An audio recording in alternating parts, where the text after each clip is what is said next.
श्रीराम रामकथा प्रिय अंजनी तनया आता बहु सत्वर यावे करा अलंकृत आसन शुभ हे दिधले आम्ही सद्भावे। किष्किंधा खंडातला अध्याय 7वा। वालीचा झालेला वध पाहून सर्व वानर भयाने किष्किंधेमध्ये पळाले। तारा अत्यंत दुःखाने मूर्छित झाली। डोळ्यातून अश्रुधारा पुन्हा पुन्हा येऊ लागल्या। माझं सौभाग्य वैभव गेलं असं म्हणून सर्व अलंकार आभूषणांचा त्याग करून पतीबरोबर सहगमन करायला निघाली। अंगदासारखा पुत्र आणि राज्य तुझ्या हाती असताना तू देह व्यर्थ का त्यागती आहेस? पतीच्या सुखासमान पिता पुत्र भ्राता स्वजन सर्वजण असताना देहत्याग करू नकोस असे वृद्ध लोक सांगू लागले। तेव्हा तारा त्यांना उत्तर देते, पिता पुत्र भ्राता किंवा स्वजनाने दिले तरी ते परिमित आहे। गजांत लक्ष्मी गती असेल तर त्याची पत्नी स्वामिनी असते। ती सर पिता पुत्र भ्रात्याला येणार नाही। पती समवेत सहगमन केले नाही तरी मागून मरण येईल ते निंद्य असेन। विधवा नारी प्रेतासमान आहे असं श्रुतिवचन आहे। पतीबरोबर सती गेले ती इहलोकी पुण्य आणि परलोकी मुक्ती मिळेल असे म्हणून पतीला देताना हृदयामध्ये श्रीरामाचा बाण भेदलेला पाहून तारा अतिशय उद्विग्न झाली। तिला दुःख सहन होईना। तिनं अत्यंत क्षोभानं श्री रघुपतीला शाप दिला, रावणाचा पराभव करून तू सीतेला प्राप्त केलेस तरी ती तुझ्याजवळ नांदणार नाही। परत ती वनवासामध्ये येईल। तू तिला बळजबरीनं वनवासामध्ये धाडून माझ्यासारखाच दुःखी होशील आणि जग तुला अन्यायी म्हणेल। वालीला तू विनाकारण मारलेस हे अपयश तुझ्या माथी सदैव राहील आणि या अपयशामुळं पुत्रांची युद्धख्याती पाहून सीतेला आणलेस तरी तुझ्याजवळ न राहता धरणीमध्ये गुप्त होईल।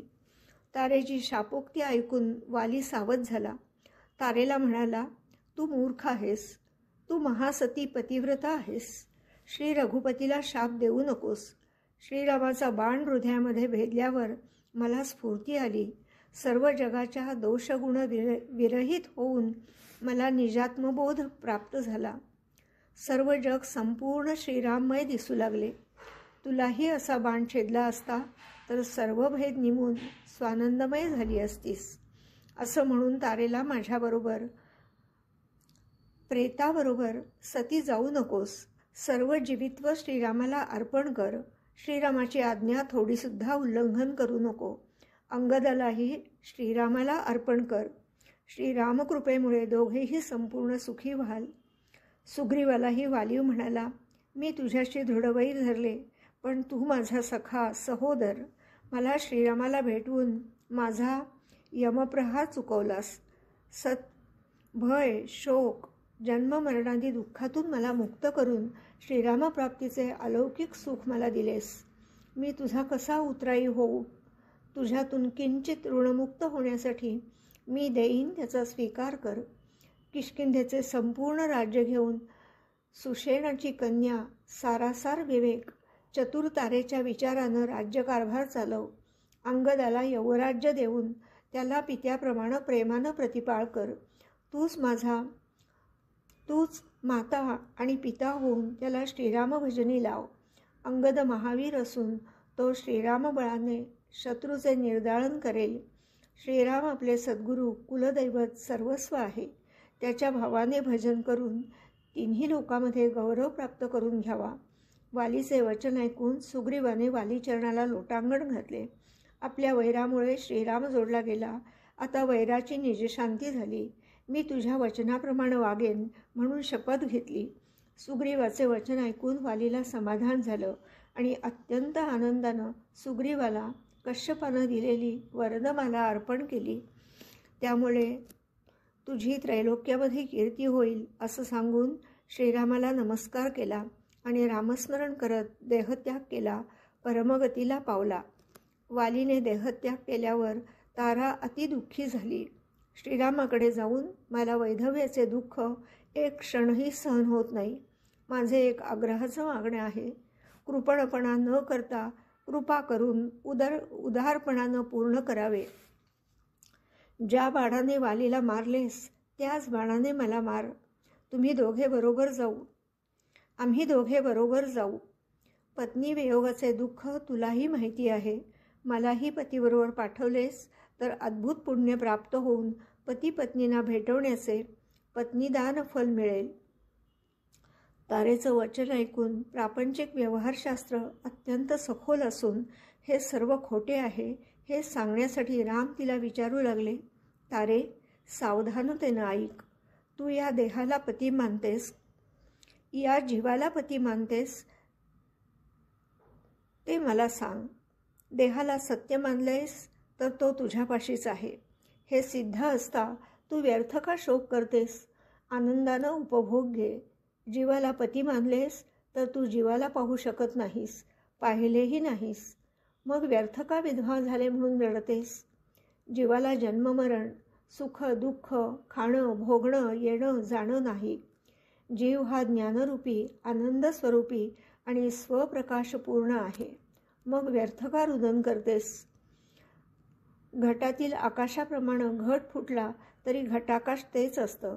तद्वत देह नाशवंत आणि जीव अविनाशी नित्य असून देहाचे पापपुण्य कर्म धर्म सुख दुःखापासून अलिप्त आहे. मग व्यर्थ का विलाप करते आहेस? मग या सुखदुःखाची बाधा कोणाला होते? दुःखातून पार पडण्यासाठी काय करावे असे तारा श्रीरामाला विचारते. श्रीराम सांगतात, जोपर्यंत देहाभिमान आहे तोपर्यंत दुःखाचे बंधन आहे. जन्ममरण हा देहसंभ्रम, क्षुधा तृषा विषयोपभोग ही इंद्रिय कर्म सुख दुःख भय शोक हे मनोधर्म ब्रह्मा विष्णू महेश त्रिगुणातीत असून हा संसार काल्पनिक आहे. आत्मा गुणातीत आहे. स्फटिक ज्याप्रमाणे काळा निळा पिवळ्या रंगाप्रमाणे भासतो पण खरा तो वेगळाच असतो, तसा आत्मा संसारामध्ये भासतो पण गुणातीत असतो. हा परमार्थ ज्याला समजला तो सुखदुःखाच्या अतीत झाला. अशी परमार्थाची प्राप्ती होण्याला संतसंगती आवश्यक आहे. त्यामुळं विषयापासून विरक्त होऊन परमार्थाचा अधिकार प्राप्त होतो. जे गुरु शब्दांनी मनातला सरसंशय काढून टाकतात त्या गुरुपाशी जाऊन परमार्थ प्राप्ती करून घ्यावी. वेदांत वाक्य प्रमाण आणि सद्गुरु वचन जो मानेल त्याला देहाचे मिथ्यपण आणि चैतन्यघन आत्मा अनुलक्षून परमानंदाची प्राप्ती करून घेता येईल. श्रीरामाचं वचन ऐकून तारा आपला देहाभिमान विसरली. अत्यंत उल्हासाने श्रीरामाला लोटांगण घातले. तारेचे प्रबोधन सुग्रीवाने ऐकले. तोही देहाभिमान विसरून सुखसंपन्न झाला. तारा आणि सुग्रीवाच्या मनात कोणताही विकल्प राहिला नाही. श्रीरामांनी वाली अंगद सुग्रीव प्रधानांना घेऊन वालीचे दहन आणि तिलोदकाने पिंडदान केले. हनुमंताला सांगितले सुग्रीवाचा लवकर राज्याभिषेक आणि यौवराज अंगदाला द्यावे. तेव्हा हनुमंताने आपण किष्किंधेला येऊन स्वहस्ते अभिषेक करावा अशी विनंती केली.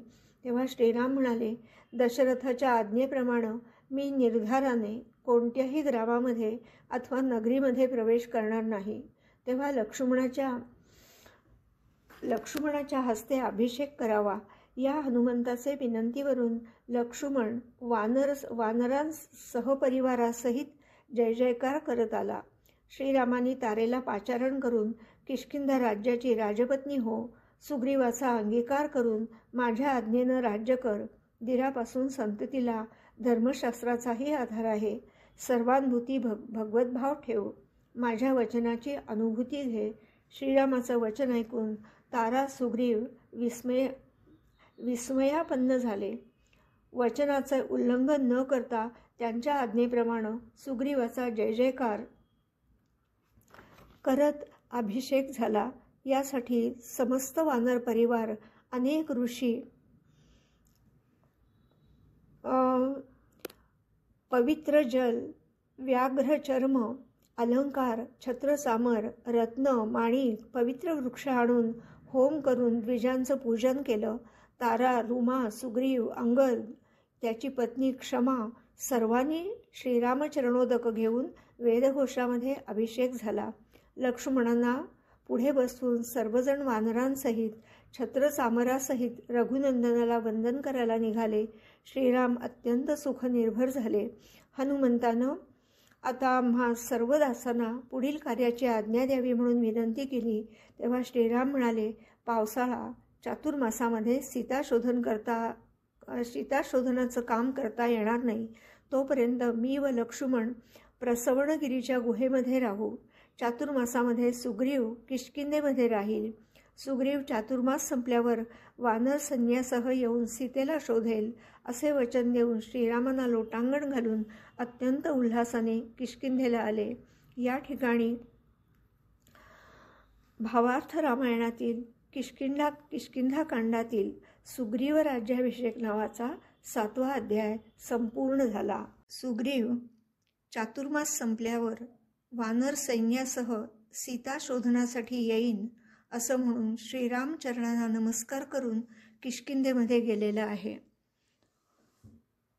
आपला पती सुग्रीव राजा, पुत्र अंगद हा युवराज आणि श्रीराम कृपेमुळे तारेला अत्यंत सुख आणि समाधान झाले. श्रीराम माल्यवंतगिरीवर वस्त्रप्रवहण गुहेमध्ये पर्जन्य काळामध्ये 4 मास लक्ष्मणासह सुनिश्चळ राहिले. वर्षाकाळ संपून शरदकाळ सुरू झाला. श्रीराम कार्यासाठी उतावीळ झाले. निर्मळ आकाश, शशी सूर्याची प्रसन्न प्रभा साधकांना अत्यंत सुखकारक पुरुषार्थ साधण्यासाठी अनुकूल झाली. तीर्थवासी तीर्थाटनाला, अभ्यासी अभ्यासाला, राजांनी शत्रूला जिंकण्यासाठी प्रस्थान ठेवले. सीताशुद्धेसाठी गुहेमध्ये बसलेले श्रीराम बाहेर आले. शरद ऋतू आला तरी सुग्रीव अजून का आला नाही? तो नियमाला विसरला का काय? जे विषयामध्ये रमतात ते खरे परमार्थी नाहीत. त्यांना दंडून हितकार्याला लावावे असे म्हणून लक्ष्मणाला किष्किंधेला जाऊन सुग्रीवाला माझ्या कार्याची आठवण द्यावी. तो उन्मत्त विषयात रमलेला आणि माझ्या कार्याचे स्मरण नसेल तर तत्क्षणी मारावा. श्रीरामाचं वचन ऐकून साष्टांग नमस्कार करून अत्यंत कोपाने वज्राघाताप्रमाणे पावलं टाकत लक्ष्मण किष्किंधेला निघाला. हनुमंत सुग्रीवाला पूर्वसूचना देतो. द्रव्य, दारा आणि मद्यपानात तू स्वहित आणि ज्ञान विसरला आहेस. श्रीरामाला आणि त्याला दिलेल्या वचनालाही तू विसरला आहेस. हे लक्षण चांगलं नसून तुझा घात करणारं आहे. सुग्रीव हनुमंताचं वचन ऐकून सर्व वानर सैन्याला घेऊन जा असं म्हणून हे कार्य गौण मानून आपण अंतःपुरामध्ये निघून गेला. इकडे अत्यंत कोपायमान काळाग्निरुद्र चापबाणासहित लक्ष्मणाला पाहून 10 हत्तींचं बळ असलेल्या वानरांचा सुद्धा चळकाप झाला. लक्ष्मणाच्या बाणाच्या एका टणत्कारानं सर्व वानर अत्यंत भयभीत होऊन पळत सुटले. तारा प्रधान सुग्रीवाला, नगरामध्ये आकांत चालू आहे आणि तू कामासक्त आणि उन्मत्त होऊन सीताशुद्धीच्या कार्यासाठी विसरला आहेस म्हणून रघुनंदन अत्यंत कोपला आहे. आता तू लक्ष्मणाला अनन्य शरण जा असं सांगितलं. लक्ष्मणाचा अत्यंत क्रोधावतार पाहून सुग्रीव अत्यंत भयभीत झाला. तारा आणि रुमासह स्वतः हात जोडून लक्ष्मणाला लोटांगण घातलं आणि मी अत्यंत अपराधी असून रामबाणानं वधायला योग्य आहे. लक्ष्मणा, कृपा करून मला वाचव. तारा हात जोडून विनंती करू लागली. आम्ही शरण आलो आहोत. शरणागताला मारलेस तर रघुनाथाची जगामध्ये अपकीर्ती होईल. सुग्रीव शरण आल्यावर त्याला राज्य दिले आणि स्वतःच्या कीर्तीकरता सुग्रीवाचा शिरच्छेद केला, ही सूर्यवंशाची अपकीर्ती होईल. हे लक्ष्मणा, आमचे सौभाग्य वाचव असं म्हणून तारा रुमानी लक्ष्मणाचे पाय धरले. तारेची सद्युक्ती ऐकून लक्ष्मण मनामध्ये सुखावला आणि सुग्रीव कसा महापापी आहे ते ऐक म्हणून सांगू लागला. असत्य बोलणे अधोगती, त्यात श्रीरामापाशी असत्य बोलण्याचा शास्त्रार्थ निर्णय ऐक. आपमतलबासाठी खोटे बोललो तर पूर्वजही नरकामध्ये जातात. जे मिथ्या पुरुषार्थ सांगतात त्यांचं सहस्र पूर्वज अधोगतीला जातात आणि जे द्रव्यासाठी खोटे बोलतात ते जिवंतपणी आणि मेल्यावरही अधोगतीला जातात. जे भूमीसाठी खोटे बोलतात त्यांचं सर्व कुळ नरकात जातं आणि जे सत्पुरुषांकडे येऊन कर्तव्य निश्चितपणाने करेन म्हणून आश्वासन देऊन विसरतील त्यांना नरकप्राप्ती, मित्राकडून काम करून घेऊन मित्राचे काम न करतील त्याचा वध करावा असा शास्त्रार्थ आहे. लक्ष्मणाचं वचन ऐकून तारा म्हणजे सुग्रीव निश्चितपणे पापमूर्ती आहे, त्याचे पाप निर्दालन कर. श्रीराम नामस्मरणानं सर्व पापांचं दहन होतं, चारी मुक्ती दासी होतात आणि म्हणून ब्रह्मादी देवसुद्धा श्रीराम नामाला वंदन करतात. तारा आणि लक्ष्मणाचं संभाषण ऐकून सुग्रीवाला रुदन आलं. आपले हेमसिंहासन, राजसन्मान, राज्याभिमान सोडून लक्ष्मणाचे पाय धरले. मी रामसेवेला चुकलो, रामबाणानं माझा तात्काळ प्राण जाईल. सॉरी. लक्ष्मणा, मी तुला शरण आलो आहे, मला जीवदान दे म्हणून विनवू लागला. श्रीराम आज्ञेनं सीतेच्या शोधाच्या कार्यासाठी आलेला लक्ष्मण अत्यंत कोपायमान होऊन बोलतो.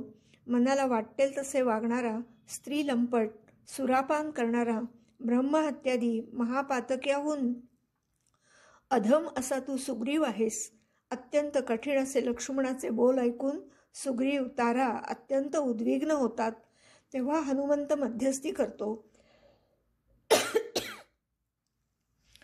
रामकार्य आपल्याला साधायचे आहे, सुग्रीवाचा घात करू नकोस. त्याच्या माथी श्रीरामसेवा चुकल्याचे कोटी अपराध आहेत. शरणागताला क्षमा करून रामकार्य साधावं. हनुमंताचं वचन ऐकून लक्ष्मणाला संतोष झाला. सुग्रीवानं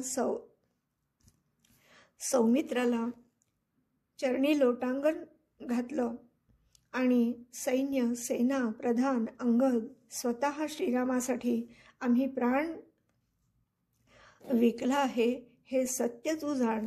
श्रीरामाचे मनोगत मी सिद्धीस पावेन असे म्हणून सैन्य आणण्यासाठी सगळीकडे दूत धाडले. लक्ष्मणाचं पूजन करून प्रधानाला समोर उभे करून सुग्रीवाने निर्वाणाचा पण केला. कार्यपूर्तीच्या आधी जो परतून येईल त्याला गाढवावरती बसवून दंड दिला जाईल. सीताशुद्धी न करता, श्रीरामाला सुखी न करता जो परत येईल त्याला तप्त तेलामध्ये पालथा बुडवेन असे म्हणून त्वरित श्रीरामाकडे निघाले. वाजंत्री वाद्ये वाजू लागली. रथ, शिबिका तयार झाल्या. राजा सुग्रीवावरती वानरगण चौऱ्या ढाळू लागले. शुभ्र छत्र धरलं, भाट गाऊ लागले. असे सर्वजण माल्यवंत पर्वतावरती, प्रस्त्रवणगिरी या शिखरावरती श्रीराम ज्या गुहेमध्ये होते तेथे येऊन अंगद, सुग्रीव, सौमित्रांनी श्रीरामाला नमस्कार केला. आजानुबाहू श्रीरामाने आलिंगन दिल्यानं सुग्रीवाला समाधान झालं. सुग्रीव म्हणाला, दूध धाडून कळपांचे नायक वानर सैन्य घेऊन येत आहेत. असं बोलेपर्यंत अफाट वानर सैन्य पृथ्वीच्या क्षितिजापर्यंत पसरलेले दिसले. वेगवेगळ्या रंगाच्या, जातीची, पर्वतप्राय, काही लहान तर काही वानरे रामनामस्मरण करत होती. प्रत्यक्ष श्रीरामाचे दर्शन होताच त्यांची चित्तवृत्ती पालटून अखंड श्रीरामाचे स्मरण ठेवून भक्ती करू लागले. त्या सर्वांनी हनुमंताला गुरु केलं. श्रीराम लक्ष्मणाला आनंद झाला. सौमित्रानं वानरसैन्य किती आहे असं विचारलं तेव्हा सुग्रीव म्हणाला, तुझा प्रताप पाहून आत्ता थोडीच म्हणजे दशकोटी वानरे आली आहेत. पुढे असंख्य येऊन मिळणार आहेत की त्यामुळे ते रावणालाही बांधून आणू शकतील. असं म्हणत सुग्रीवाच्या बाहूला स्फुरण येऊन रणामध्ये राक्षसांना मारून लंकेची होळी करेन, लंकानाथाचा वध करून सीतेला सोडवून आणेन आणि रघुनाथाला सुखी करेन. असं सुग्रीवाचं वचन ऐकताच श्रीरामांनी त्याला कडेवर घेऊन आनंदाने नाचू लागला. वानरांनी, तेथील ऋषींनी जय जयकार केला. सुरवरांनी पुष्पवर्षाव केला. देवभक्तांमध्ये प्रेमाचं ऐक्य झालं. सर्वांना सुख देण्यासाठीच श्रीराम वनवासामध्ये आले आहेत. या ठिकाणी किष्किंधाकांडातील 8वा अध्याय संपूर्ण झाला. जय जय रघुवीर समर्थ.